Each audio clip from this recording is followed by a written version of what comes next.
네, 은혜로운 찬양 감사합니다. 그리고 오늘 한 번 더 박수해 주면 좋겠습니다. 우리 성가대는 항상 이렇게 예배 마치고 되니까 박수를 칠 기회가 있는데 우리 찬양팀은 찬양하고 나면 기도해야 되겠네요. 박수 칠 기회가 없는 거예요. 그래서 우리 은혜로운 찬양은 우리 찬양팀에도 박수 한번 부탁드립니다. 네, 늘 은혜로운 찬양 감사합니다.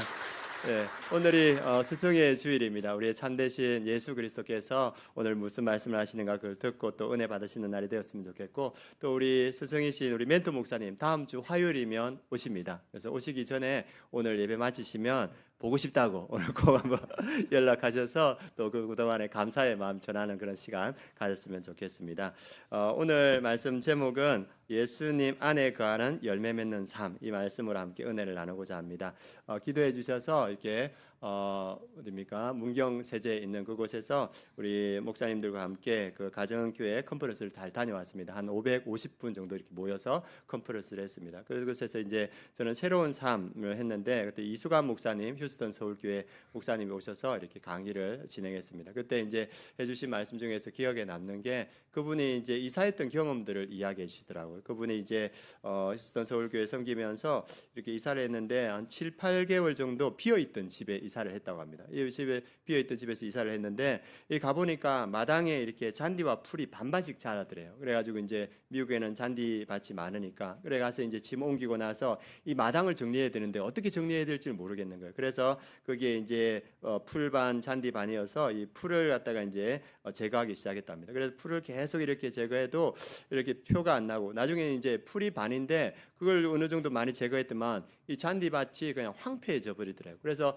망연자실하고 있는데 지나가는 이웃이 그걸 보면서 그 목사님에게 잔디 그렇게 하는 거 아니라고 얘기하는 겁니다. 그래서 이 목사님이 아니 그럼 어떻게 해야 됩니까 하니까, 그 잡초들을 이렇게 다 제거하는 것이 아니고 잔디에다가 이 비료를 잘 주면, 잔디가 건강해지면 이 잔디가 잡초들을 다 이렇게 제거한다는 거예요. 그래서 그게 이 목사님한테 하나님의 음성으로 들리더랍니다. 그래가지고 이분이 그 잔디에다가 이제 적절한 비료들을 꾸준히 이렇게 주기 시작했답니다. 그러니까 이 잔디가 건강해지니까 이 잔디가 쫙 뻗쳐 나가면서 이렇게 잡초들을 다 제거해 버리더라고요. 그래서 이렇게 하는 거구나, 그런 이야기를 하더라고요. 그래서 우리가 무엇에 집중해야 되는가, 그걸 그 목사님이 이야기해 주시더라고요. 우리의 삶에 여러 가지 어려움도 있고 문제도 있고 하지만 우리가 정말 집중해야 되는 것이 무엇인가, 우리 인생에 집중해야 되는 것이 무엇인가, 오늘 우리의 스승 되시는 예수님께서 말씀해 주십니다. 그건 뭐냐 하면, 나는 너희가 열매 맺는 삶이 되기를 원한다. 너희가 그 열매 맺는 삶에 집중하기를 원한다. 오늘 그것을 말씀해 주고 계십니다. 그래서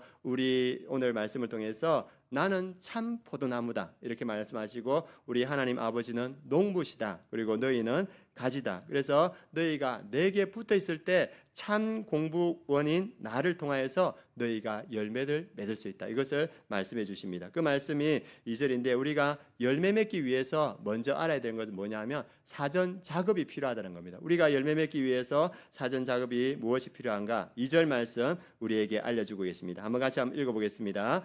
물은 내게 붙어 있어 열매를 맺지 아니한 가지는 아버지께서 그것을 제거해 버리시고, 무릇 열매를 맺는 가지는 더 열매를 맺게 하려 하여 그것을 깨끗하게 하시느니라.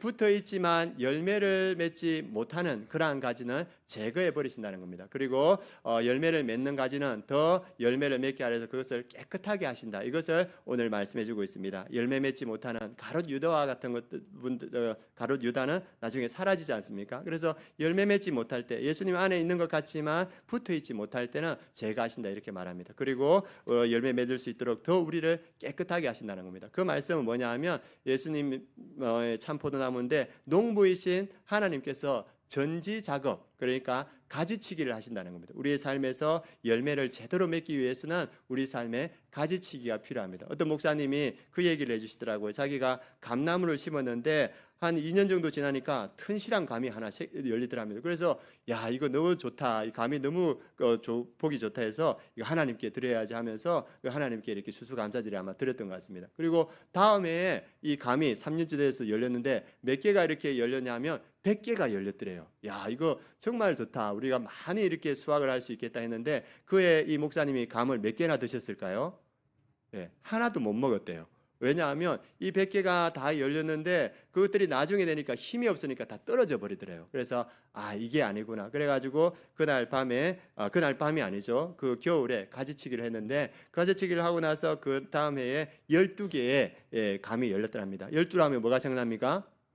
예, 제자. 야, 제주같이 12개 열렸구나. 그래가지고 그 12개가 열린 게 건강하게 이렇게 열려서 수확을 했다는 이야기를 합니다. 그래서 우리 삶에도 그렇고 인생에도 그렇고 뭐가 필요합니까? 가지치기가 필요하다. 그래서 그 가지치기를 해야 된다. 이것을 말해주고 있습니다. 예수님은 우리의 삶에서 필요 없는 것들을 잘라내십니다. 그리고 우리가 더욱더 성숙한 성도 그리고 또 열매 맺는 풍성한 열매 맺는 성도가 되기 위해서 우리에게 때로는 아프지만 가지치기를 한다는 겁니다. 여러분들이 아시는 물 중에서 가장 비싼 물이 무슨 물입니까? 에비앙. 드셔보셨습니까? 예, 드셔보셨네요. 저 못 먹어봤어요. 그 돈 내고 사기가 너무 힘든 거예요. 그래가지고 못 먹었는데 그 에비앙이 어디에 있는 거냐면 스위스와 프랑스 사이에 그 중간 지역에 있는데 프랑스 땅인데 거기에 에비앙이라는 마을이 있다고 합니다. 그 마을에서 딴 이름이라고 합니다. 그래서 그 에비앙 그 마을 위에 레마노스가 있는데 그 위에 설산이 있는 거예요. 빙하가 있어서 그 빙하가 눈이 오고 비가 오고 다 얼어가지고 나중에는 이제 그 빙하 물이 녹아서 이 땅 속으로 이렇게 스며든답니다. 그 땅 속에 스며들면서 땅 안에서 정수되고 정수가 된다는 거예요. 그리고 그 땅 안에서 물이 흐르면서 그 안에 있는 미네랄, 칼슘, 마그네슘이 그 물 안에 들어간다는 거예요. 그러면서 그 물이 아주 영양가가 풍부하고 그리고 아주 맛있는 물이 된다는 겁니다. 그런데 그 땅속에 스며들었던 물이 이 에비앙 마을에서 다시 솟아나는데 걸리는 시간이 얼마냐면 15년의 시간이 걸린다는 거예요. 그래서 이 15년의 시간 동안 정수되고 그리고 미네랄이나 칼슘이나 이 좋은 영양분들이 들어가서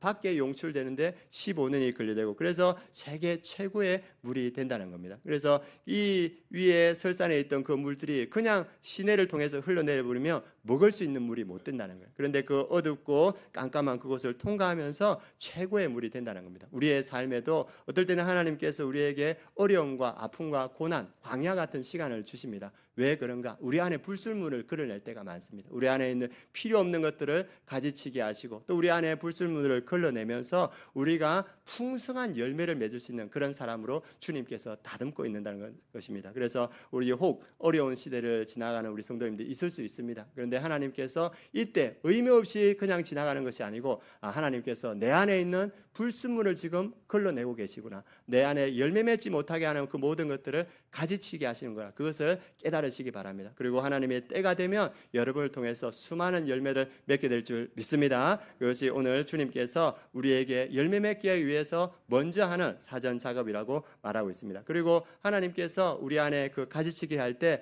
그 가지치기 하는 그 메스가 무엇인가 그걸 말해주는데 3절 말씀을 우리에게 말씀해주고 있습니다. 우리 3절 말씀 같이 읽어보겠습니다.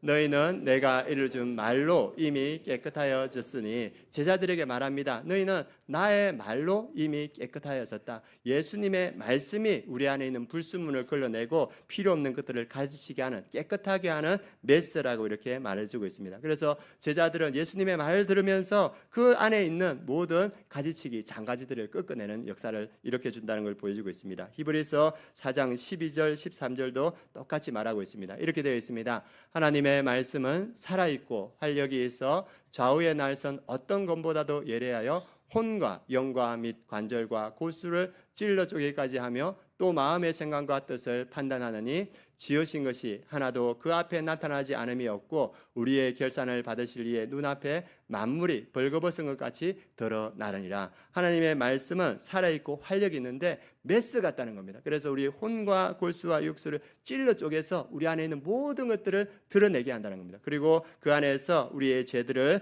잘라내고 우리의 불순물들을 잘라낸다는 겁니다. 그래서 우리를 정결하게 한다는 겁니다. 그래서 우리가 말씀을 볼 때 그 말씀이 우리를 깨끗하게 하는 줄 믿습니다. 우리 성도님들이 말씀을 펴고 그 말씀을 읽을 때 그 말씀이 우리를 정결하게 하고 거룩해 하고 필요 없는 것들을 잘라내는 그러한 시간이라는 것을 말해주고 있습니다. 그래서 모든 나무는 가지치기가 필요하다. 특별히 포도나무도 가지치기가 필요하듯이 우리 성도들의 삶에도 가지치기가 필요하다. 그래서 오늘 말씀을 들으면서 내 안에서 하나님이 기뻐하시는 그 열매 맺는 것을 방해하는 그것은 무엇인가? 그 가지치기 해야 될 것이 무엇인가 깨닫고 그것을 잘라내는 그러한 시간 되시기를 원합니다. 그리고 두 번째, 우리가 열매 맺기 위해 집중해야 되는 것은 예수님 안에 거해야 된다, 이렇게 말합니다. 우리 4절 말씀 같이 한번 읽어보도록 하겠습니다.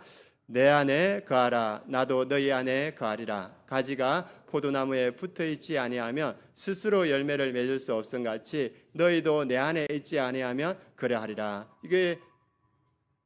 이 말씀이 유언과 같은 그런 말씀입니다. 예수님은 곧 십자가에 달리실 건데 그 제자들에게 내가 없을 때 너희들이 어떻게 열매 맺는 삶을 살 수 있느냐? 예수님은 한 가지 말합니다. 내 안에 거하라. 너희가 내 안에 거하면 너희가 열매를 맺을 수 있다, 이렇게 말합니다. 오늘 말씀에 거하라는 말이 1절부터 11절까지 10번 정도 나오는 거예요. 이 10번, 이 짧은 구절에 10번을 이야기했다는 것은 그만큼 중요한 말이라는 것입니다. 이 거하라는 말은 메노라는 단어인데 이게 잠깐 왔다가 스쳐 지나가는 것이 아니고 지속적으로 머물러라, 이런 뜻입니다. 그래서 우리가 예수님 안에 지속적으로 머물 때 우리가 열매를 맺을 수 있다, 이렇게 말하고 있습니다. 이 예수님 안에 머물다는 것은 그 품 안에 머물러서 그 풍성한 은혜를 받고 그 사랑의 공급을 받아서 열매를 맺는 것입니다. 그래서 주님 안에 풍성히 거할 때 그 주님 안에서 나오는 그 영양분과 생명력으로 우리가 열매를 맺는 겁니다. 우리 안에 열매를 맺을 능력이 있습니까? 우리에게는 없는 거예요. 우리는 예수님 안에 있을 때 온전히 열매 맺을 수 있다고 말합니다. 요한복음의 다른 말씀에 예수님 안에 거하는 것을 이렇게 설명합니다. 내 살을 먹고 내 피를 마시는 자는 내 안에 가고, 예수님의 살을 먹고 피를 마시는 자가 예수님 안에 거하는 것이다. 꼭 이렇게 말씀하십니다. 내가 아버지로 말미암아 사는 것 같이 나를 먹는 그 사람도 나를 말미암아 살리라. 예수님을 먹어야 예수님 안에 거한다는 겁니다. 이게 무슨 말입니까? 예수님께서 우리 죄를 대속하시기 위해서 십자가에서 죽으시고 이 피를 흘리시고 살이 찢기신 것, 그것을 믿고 예수님께서 3일 만에 부활한 것을, 그것을 믿는 믿음을 가질 때 우리가 예수님 안에 거한다는 말입니다. 그럴 때 우리가 열매를 맺을 수 있다, 이렇게 말합니다. 5절 말씀도 같은 말씀입니다. 5절 말씀 같이 읽겠습니다. 나는 포도나무요 너희는 가지다. 그가 내 안에 내가 그 안에 거하면 사람이 열매를 많이 맺나니 나를 떠나서는 너희가 아무것도 할 수 없습니다. 나를 떠나서 이 포도나무의 가지가 떠나서는 아무것도 할 수 없는데 너희가 내 안에 거하면, 내게 붙어 있으면 많은 열매를 거둘 수 있다. 그래서 우리의 공급의 원천이 예수 그리스도다. 포도나무이신 그분이다, 이렇게 볼 수 있습니다. 여러분 생각할 때 포도나무 한 그루가 몇 송이 정도 포도를 맺을 수 있을 것 같습니까? 우리 저 연배는 농업도 배우셨을 텐데 몇 송이 정도 맺을 수 있을 것 같습니까? 뭐 아시면서 이렇게 포도 농사 하신 분도 계시죠? 저기 계시더라고요. 제가 조사를 해보니까 이렇게 능숙한 포도 농사꾼이 이렇게 하면 50송에서 100송이 이렇게 볼 수 있대요. 많이 거뒀죠, 그죠? 그 다음에 아주 특수한 그 방법으로 포도를 재배하면 한 그루에서 몇 그루의 포도를 재배할 수 있냐면 4,500송이요. 저기 MBC 뉴스에 나왔어요. 한 그루에서 4,500송이 포도나무. 그래서 이렇게 한 나무가 가지가 능력이 있는 게 아니에요. 이 포도나무가 능력이 있는 거예요. 우리가 예수 그리스도 안에 접붙여 있으면, 예수 그리스도 안에 붙어 있으면 우리가 저렇게 많은 열매를 맺을 수 있다는 겁니다. 그래서 예수님께서 너에게 능력이 있는 것이 아니야, 나에게 붙어 있어. 그러면 너희가 열매를 맺게 된다, 이렇게 말합니다. 그래서 우리가 예수 그리스도 안에 붙어 있으면, 믿음으로 붙어 있으면 우리의 삶에 열매를 맺게 해주십니다. 한 3가지 열매를 맺게 해주시는데, 첫 번째가 어떤 열매라면 내적 성품의 변화. 우리 안에 예수님께 붙어 있으면 우리 안에 성품이 변하는 거예요. 우리가 잘 아는 성령의 열매 몇 가지입니까? 9가지죠. 사랑, 희랑, 화평, 오래 참음, 자비, 양성, 충성, 온유, 절제. 다 외웠습니다. 9가지를 몇 개 하는 거예요. 이거는 우리의 성품이 아닌 거예요. 우리가 예수님께 붙어 있으면 예수님을 통하여서 우리 안에 사랑의 열매가 맺히고, 기쁨의 열매가 맺히고, 그리고 화평의 열매, 그 성품의 열매가 맺힌다는 겁니다. 제가 그 코미디언 중에서 믿음이 좋은 분이 계시죠. 그 누굽니까? 조혜련 씨도 제가 이야기했고, 그 다음에 이성미 씨, 이성미 씨가 믿음이 좋다 하더라고요. 그런데 그분이 어렸을 때 상처가 너무 많았대요. 근데 이 상처가 언제 이렇게 드러나냐 하면, 이렇게 결혼해서 애를 낳았는데 애한테 자기의 상처와 아픔들이 그대로 나타나는 거예요. 그래서 특별히 애한테 뭐가 나타나면 욕을 그렇게 많이 했다고 합니다. 그래가지고 그 욕을 할 때 너는 뭐 희망이 없어 하면서 이렇게 욕을 하는데, 그 폭발하고 애한테 욕을 하니까 애도 사춘기가 돼가지고 그 욕을 받는데 애도 폭발하는 거예요. 그래서 엄마한테 손찌검을 못하니까 벽을 때려가지고 벽에 구멍이 생기고 막 그럴 정도였대요. 그래서 이제 이성미 씨가 새벽기도를 다녔는데, 새벽기도 가면서 하나님 제 자녀 좀 변화되게 해주십시오, 그런 식으로 기도했답니다. 그래서 자기가 기도할 때 얘는 내가 낳은 애가 아닌 것 같아요, 애가 산부인과에서 바뀐 것 같아요, 이런 식으로 이해가 안 되니까 그런 식으로 기도했답니다. 그래서 그 집에 와 보니까 애를 보니까 애가 전혀 변함이 없는 거예요. 그래서 하나님을 원망하고 또 새벽 기도에 나가서 애를 변화시켜 달라고 그렇게 기도하면서 집에 들어오면 방 안에 있으면 하나님 저 한심한 그분이 이렇게 말했습니다. 한심한 새끼 뭐가 되려고 저래요, 이런 식으로 이렇게 이야기를 하는 거예요. 그래가지고 어느 날은 이제 애가 안 일어나서 깨워가지고 밥을 주면서 물을 탁 주면서 뭐라냐면 야, 밥 먹고 얼른 학교 가. 아유 날쌘 놈, 너는 날샜어 새끼야. 그리고 뒤돌아보면서 미친놈, 이렇게 하면서 엄마가 이렇게 지나간 거예요. 이성미 씨가 실제로 그렇게 말했답니다. 그런데 갑자기 그 지나가는데 하나님께서 딱 한 말씀 하시대요. 네 아들 네 말한 대로 해줄까? 딱 그 말을 하는 거예요. 그러니까 딱 그 말을 듣는데 뜨끔하는 거예요. 내 아들이 내 말한 대로 되면 애가 미치고 바깥 나가서 죽어야 되는데 그래 되면 안 되지. 그러면서 이 엄마가 그때부터 욕을 딱 끊었다고 합니다. 그래서 욕을 끊으니까 애가 17년 동안 엄마의 욕을 들었는데 이 3, 4일 욕을 안 들으니까 아들이 금단 정상이 일어나더래요. 17년 동안 욕을 들었는데 욕을 안 하니까, 그러니까 뭐 말은 강아지처럼 엄마 주위를 뱅글뱅글 돌더래요. 그러면서 3, 4일 지나니까 엄마한테 묻더랍니다. 엄마 왜 욕 안 해? 하니까 하나님께서 얼마 전에 너한테 욕하면 욕한 그대로 너를 만드시겠다. 내가 겁이 나서 내가 너한테 욕을 할 수 없어 하니까 그 아들이 하나님 왜 가만히 계시다가 17년 만에 이야기하시지? 그렇게 이야기하는 거예요. 그런데 아들한테 상처가 있잖아요. 외로움도 있고 분노도 있고. 그래 학교에서 자기의 성격을 이렇게 부리다가 애가 넘어져서 내진창해가지고 입에 말려가는 그런 일이 있어난 거예요. 그래가지고 그 아들이 자기 아들이 구속되게 된 거예요. 그래가지고 하나님께 이렇게 기도했겠죠. 그런데 하나님 은혜 가운데 구속 안 되게 되고 정확 14일로 맞고 이제 일단락됐어요. 그래서 이 일을 겪고 나서 내가 아들한테 너무 많이 욕을 해서 아들이 상처를 받아서 그렇구나. 그래가지고 이 이성민 씨가 그동안 내가 너를 너무 미워했다. 그리고 내가 널 사랑 없이 키웠다. 그래서 이런 일이 일어난 것 같다 하면서 아들한테 나를 용서해달라고 이렇게 이야기했답니다. 그러니까 그 이야기를 들었던 아들이 펑펑 울면서 엄마 내가 얼마나 힘든 줄 알아? 엄마 내가 잘하는 것은 그냥 넘어가고 못하는 것만 이렇게 했잖아. 엄마가 나를 그렇게 안 됐으면 이런 일도 없었잖아. 내가 얼마나 힘드는데 하면서 아들이 펑펑 울더랍니다. 그러니까 이성민 씨가 엄마가 잘못했다, 엄마가 미안하다 그러면서 둘이서 이렇게 껴안고 한참을 울었답니다. 그리고 이제 아들은 아들 방으로 가고 자기는 자기 방으로 갔는데 그 다음날 이렇게 일어나서 새벽 기도로 나가려고 하니까 앞에 시커먼 게 탁 놓더랍니다. 그래서 제가 그거 들었을 때 악한 영인가? 이런 생각 들었는데 아들이 나온 거예요. 그래가지고 아들이 나와서 엄마 나도 새벽기도 갈게 하니까 왜 하니까 하나님은 살아계셔 이렇게 얘기하니까 아들이 아니 왜 하니까 엄마가 변한 거 보니까 하나님은 틀림없이 살아계셔 이렇게 얘기하는 거예요. 그래서 나도 새벽기도 하겠다. 그래가지고 아들하고 새벽기도 나가서 아들하고 같이 찬양하고 기도하는데 그렇게 행복하더랍니다. 그래서 이 한 달을 넘게 아들하고 그 새벽기도를 다녔는데 아들이 한 달 넘고 나서 엄마한테 이야기하는 거예요. 엄마 나 목회해야 될 것 같아 이렇게 얘기를 하는 거예요. 그리고 이 아들이 지금 신학 공부를 하고 있는 거예요.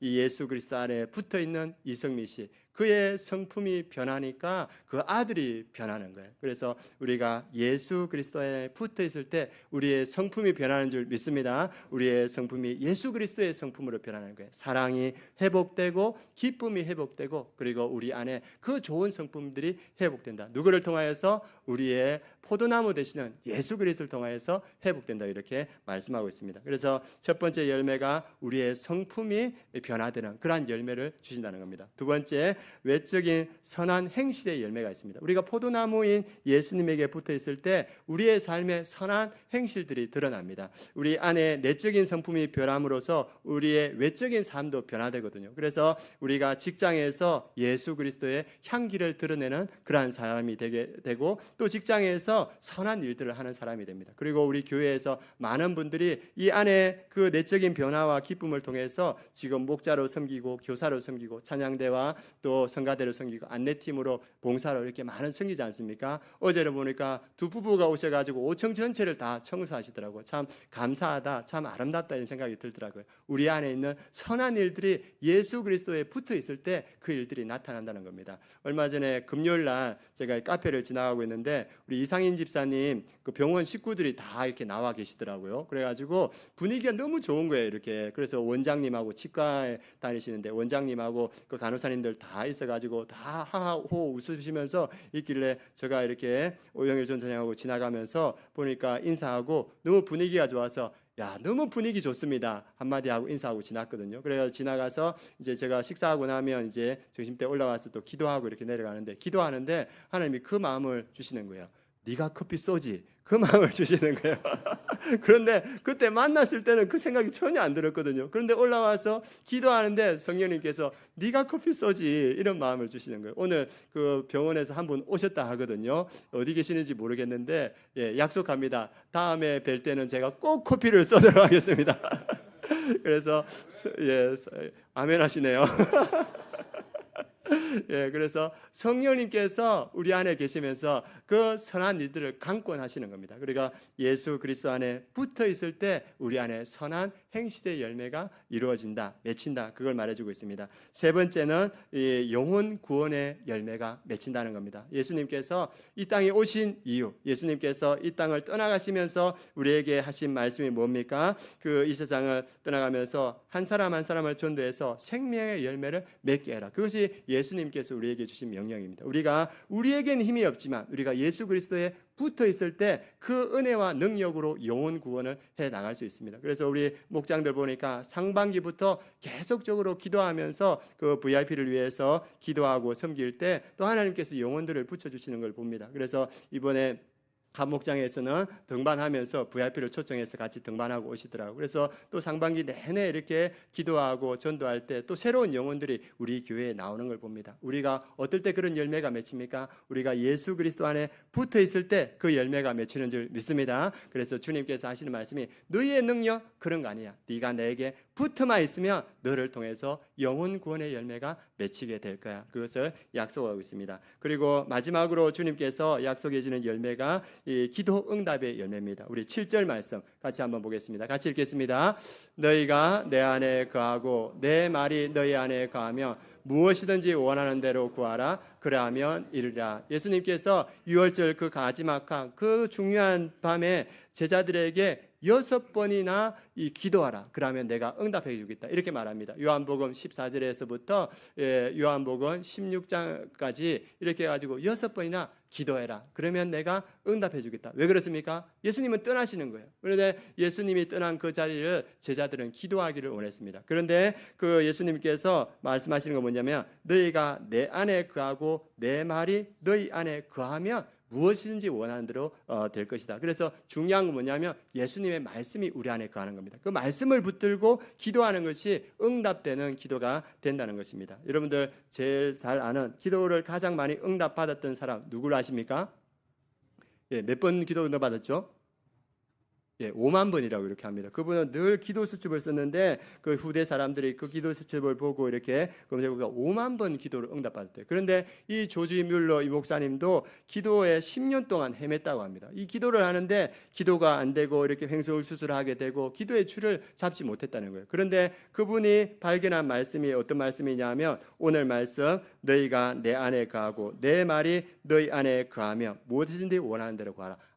기도하기 전에 예수 그리스도의 말씀이 내 안에 거해야 되구나. 그 말씀을 붙들고 기도해야 되겠다. 그 말씀을 붙들고 기도할 때 이분이 5만 분의 응답을 받았다는 겁니다. 그래서 우리가 무엇을 붙들고 기도해야 된다? 말씀을 붙들고 기도해야 된다. 그리고 말씀을 붙들고 기도할 때 하나님께서 응답해 주신다는 겁니다. 왜냐하면 우리가 그냥 기도하면 내 의지와 내 감정으로 기도하지만 말씀을 붙들 때는 하나님의 뜻을 붙들고 기도하는 겁니다. 그럴 때 하나님께서 역사하신다는 겁니다. 저도 짧은 경험이 있는데 예전에 제가 전도사일 때 우리 은서처럼 저기 PPT 이렇게 했습니다. PPT 이렇게 만들고 그 다음에 이렇게 예배 때 그 PPT 넘기고 했었는데 제가 그걸 예전에는 이제 네트워크도 안 하고 USB를 만들어 가지고 그 안에 다 저장해서 위에 2층에 본당에 올라가서 꼽아서 했거든요. 그래가지고 주일날 그 시간이 됐는데 10시 반이 되어서 제가 토요일날 다 만들었던 USB를 찾는데 왜 없는 거예요, USB가. 그럼 예배가 진행이 안 되잖아요. 찬양 PPT도 없고 아무것도 없으니까. 그래가지고 그것을 끊임없이 찾았는데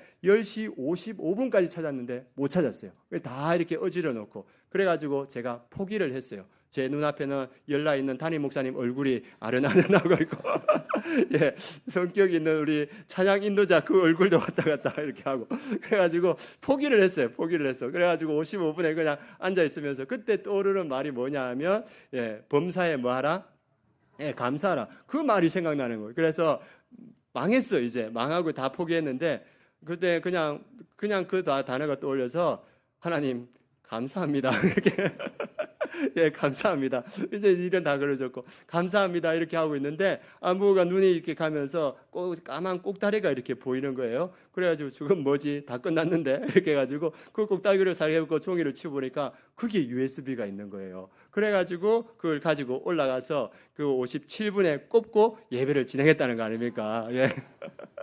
그때 10년 감사했습니다. 그래 그 말 내가 다 망했지만 다 끝났지만 범사에 감사라. 그 한 말씀 붙들고 그냥 넋두리처럼 기도한 것도 주님께서 들어주신다는 겁니다. 그래서 우리 성도님들 말씀을 붙들고 기도하시기 바랍니다. 그 말씀이 우리를 온전한 기도, 응답의 기도로 인도해 주실 줄 믿습니다. 그래서 오늘 두 번째 했었던 말씀이 뭐냐면 예수님 안에 거하라. 그러면 그 예수님의 능력과 은혜로 너의 삶에 열매가 맺힐 것이다 이렇게 말합니다. 세 번째 마지막으로 예수님의 안에 거하는 구체적인 방법을 말씀해 주십니다. 그 말씀이 10절 말씀입니다. 우리 요한복음 15장 10절 말씀 같이 한번 읽어보겠습니다.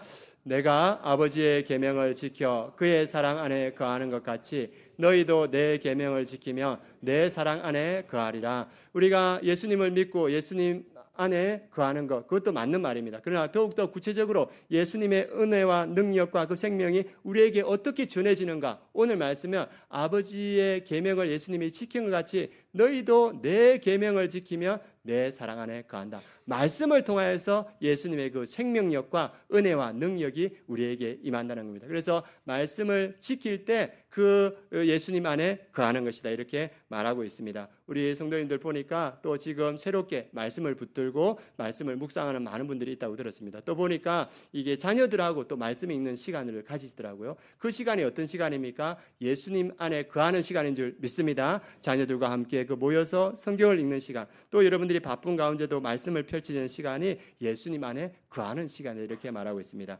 그리고 요한복음 14장 23절에도 똑같은 말씀을 해주고 있습니다. 같이 한번 읽어보겠습니다. 예수께서 대답하여 이르시되 사람이 나를 사랑하며 내 말을 지키리니 내 아버지께서 그를 사랑하실 것이요 그리가 그에게 가서 거처를 그와 함께 하리라. 그래서 사람이 나를 사랑하며 내 말, 주님의 말씀을 지키리니 주님의 말씀을 붙들고 그 지키는 사람, 그 사람에게 하나님과 예수님이 함께 가셔서 그와 함께 거한다는 겁니다. 그러니까 우리가 말씀을 펼쳐서 말씀 안에 거할 때 주님도 하나님도 우리와 함께 거하신다 이렇게 말하고 있습니다. 우리 시편 1편 3전도 마찬가지입니다. 시편 1편 3전에 그는 시냇가에 심은 나무가 철을 따라 열매를 맺으며 그 잎사귀가 마르지 않은 것 같으니 그가 하는 일이 다 형통하리라. 시절을 쫓아 열매를 맺는 사람, 그 사람의 삶이 형통하는 사람 어디서부터 시작하는가? 시편 1편 말씀에서 주야로 말씀을 묵상하는 자가 시절을 쫓아 열매를 맺는다. 그리고 그의 삶이 형통하게 된다고 말합니다. 우리가 말씀을 펼칠 때 그 가운데 우리가 주님 안에 거하게 되고 그 말씀을 작은 말씀이라고 붙들고 순종할 때 주님의 은혜와 능력과 생명력이 우리의 삶에 임해서 열매 맺는다 이렇게 말하고 있습니다. 능력은 우리에게 있지 않습니다. 능력은 누구에게 있습니까? 예수님께 있습니다. 그리고 말씀이신 예수님 그 말씀 안에 우리의 생명과 능력과 은혜가 있는 줄 믿습니다. 오늘 마지막으로 이렇게 한 말씀만 하고 말씀을 맺도록 하겠습니다. 그리스도인이 누구인가? 헬라어로 그리스도인은 크리스티아노스 이렇게 말합니다. 크리스티아노스 이 말은 뭐냐 하면 belonging to 속해 있는 사람. 그러니까 예수님께 속해 있는 사람이 그리스도이다 이렇게 말합니다. 그래서 이제는 더 이상 내 인생을 내 것으로 생각하지 않고 그리스도에 속해 있기 때문에 철저하게 그리스도의 뜻을 묻고 그리스도 중심의 인생을 살아가는 사람, 그 사람을 크리스찬이라고 이렇게 말합니다. 이동원 목사님이 자기가 믿음 없을 때 선교사님을 통하여서 성경 공부를 했는데 그때 자기가 배웠던 한 단어가 지금까지 잊혀지지 않는다는 거예요. 그 선교사님이 자기에게 가르쳐준 단어가 크리스천이라는 단어였다고 합니다. 한번 보여주시겠습니까? 크리스천 뜻은 뭐냐면 크라이스트 예수님에게 속한 사람. 그래 크리스천 단어는 이 두 개로 되어 있습니다. 크라이스트라는 단어에다가 IAN 의미가 이렇게 붙어 있는 거예요. 그래서 그 선교사님이 이 IAN이라는 뜻이 무엇인가를 자기에게 설명해 준다는 청소년 때. 그런데 I는 나라는 뜻이고 A는 M M으로 해석하고 N은 뭘로 해석하면 되겠습니까?